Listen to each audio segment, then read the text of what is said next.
A small bank branch beneath a strip mall hums with the ordinary noise of errands. Printers clicking, a coin counter's soft clatter, a child's laugh swallowed by glass. The line is short, but the air carries that particular tension that comes when real lives meet red tape. A girl of 12, hair carefully braided, stands at the counter holding a single check folded into a worn envelope. Her shoes are scuffed, her backpack has a faded superhero patch, and she holds the paper like a promise. Behind the counter, the manager is all angles and practiced calm. He wears a tie that matches his binder of policies, a man comfortable with forms and boxes and the certainty of rules. When he takes the check, he handles it like evidence. He flips it over, squints at the signature, and taps a few keys. "Who wrote this?" he asks without looking up. "My uncle," the girl answers. "He sent it for school." He glances at the memo line, his lips thinning. This appears altered. If there's a suspicion of tampering, protocol requires the check be voided and destroyed. The words fall like a judge's gavel. Around them, people shuffle. A woman with grocery bags watches over her phone. A man in a reflective vest clears his throat. A teenager pretends not to stare. The manager does not look at the girl's face. He folds the check and rips it in two. The motion is small, mechanical, but the sound reverberates in the girl's chest. Tears come without permission. She collects the paper fragments and presses them to her chest until her shoulders shake. "Please," she whispers. "Please, it's for school. My mom said this would be enough." He repeats the policy like it's a shield. "I'm sorry. If you have a letter from the issuer or a new check, we can process it." She opens the envelope and produces a small photograph taped to the check, a picture of a woman with a warm smile. "That's my mom," the girl says. "She works nights. She can't come." No one moves. Sympathy in public spaces is awkward. People hold their emotions near their pockets. The doors part, and a woman walks in who carries the kind of quiet wealth that doesn't need a logo, a tailored coat, an assured gait. Her presence shifts the room. Heads turn. She kneels to the child's level without hesitation. Up close, her face is familiar and honest, and there is a softness in her eyes. "I'm sorry," she says to the girl. She turns to the manager and speaks with a voice that commands attention without raising volume. "May I see that check?" It appears to be altered. The manager begins, standing taller. "We have to follow protocol." "My name is Elaine Harper," the woman says. "I am the CEO of Harper Industries. The check came from my sister. She issued it. I will authorize a replacement. I would also like to view CCTV and speak to the teller." The air changes. The manager's certainty cracks when someone who moves in rooms of power asks politely but firmly. He summons the clerk, and within minutes he watches the playback as Elaine explains, quietly and clearly, that this is a family matter. The clerk produces a replacement check and an apology almost before his lips form the words. He retrieves the torn fragments, looking suddenly like a man handed a mirror. "Don't apologize to me," Elaine tells the girl, placing a steady hand on her shoulder. "What's your name?" "Jasmine." "Jasmine, come with me." They step into a small office where the light is warmer and the noise fades. Elaine folds herself into a chair and studies Jasmine with a tenderness that reads like a map of care. "Tell me about your mom," she asks. "Elena Wells," Jasmine says quickly. "She uses Garcia at work.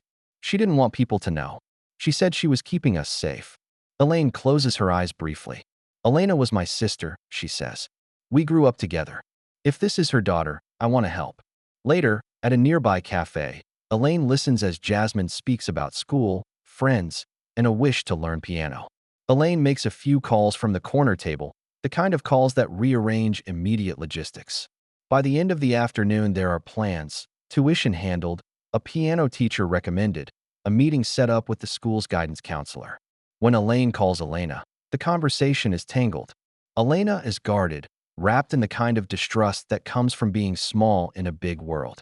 She says she walked away from a life tangled with debt and a dangerous marriage and chose anonymity to keep her child safe. Elaine, with the steadiness of someone who has fought institutions, says simply, "We can help. You don't have to do this alone." The bank that morning becomes an axis for change. Elaine queries the regional office, and within a week the branch receives a memo about handling suspect checks from vulnerable customers with more discretion. Training modules are added emphasizing dignity and verification processes that don't humiliate. The manager, whose nameplate still reads manager, attends the sessions with a stiffness that softens over time. He confesses later, in a quiet conversation, that years in a risk-averse culture made him defensive. The training asks him to remember the person behind every document. At home, Elena's apartment smells of laundry and simmering tomatoes. Bills are stacked in a careful disorder. She had taken another name to tuck the past away and keep her daughter sheltered. Seeing Jasmine clutch the torn pieces, the child's hope unraveled, stirs a new kind of fear. Had her choices cost them more than she'd intended? Elena meets Elaine in a neutral diner. Their conversation starts halting and then grows honest as memory unfolds between bites of pie. Elaine tells stories of childhood mischief and a promise they once made to look out for each other. Elena admits she was ashamed, that pride kept her small. Elaine does not scold. She offers steady, practical support. "We will do this together," she says. No fanfare, no interviews, just help. Jasmine begins to taste stability in small increments. Counselors at school meet with her and connect her to a scholarship program. A teacher notices she stays after class to practice reading aloud and recommends an after-school music club. Elaine arranges tutoring and covers fees for piano lessons. Jasmine's hands on the keys are hesitant at first, but the notes grow surer. Practice becomes comfort. Neighbors notice the change. The man across the hall brings over a casserole. The woman from the dry cleaner offers kinder greetings. People who watched the torn check incident now witness the slow, mundane repairs and feel an unspoken shift in the neighborhood's tone.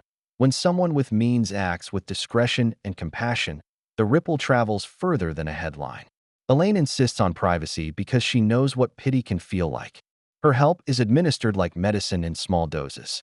Elena enrolls in a part-time accounting class and meets with a therapist Elaine arranged, steps that give her tools and words she didn't have before. It is not a cure, but it is a map. The manager begins to change in small, human ways. After the incident, he stops at a corner store on the way home and buys a cheap bouquet of daisies. He volunteers to help arrange a bank drive for school supplies. At the branch, he starts team meetings with the question, "How did our actions respect the person today?" It sounds simple, but in practice it rewires decisions. At the school's spring recital, the room smells of lemon polish and perfumed hair. Jasmine plays a piece that begins simply and then lifts into a chord progression that makes people lean forward. Elaine sits in the back, palms folded, watching not as an outsider but as family. Elena wipes her eyes with the back of her hand and laughs when the applause breaks. For Jasmine, the moment is less about performance and more about recognition. Someone listened and chose to help. One evening at home, Elena and Jasmine tape the torn check back together. They don't frame it for show. They mend it and tuck it into a book with report cards and a photograph from Jasmine's first recital. "We fix what we can," Elena says, pulling them close. "And we keep going." Elaine keeps a childhood photo on her desk, two girls with grass-stained knees and fearless smiles. Sometimes she stares at it between meetings, and it steadies her.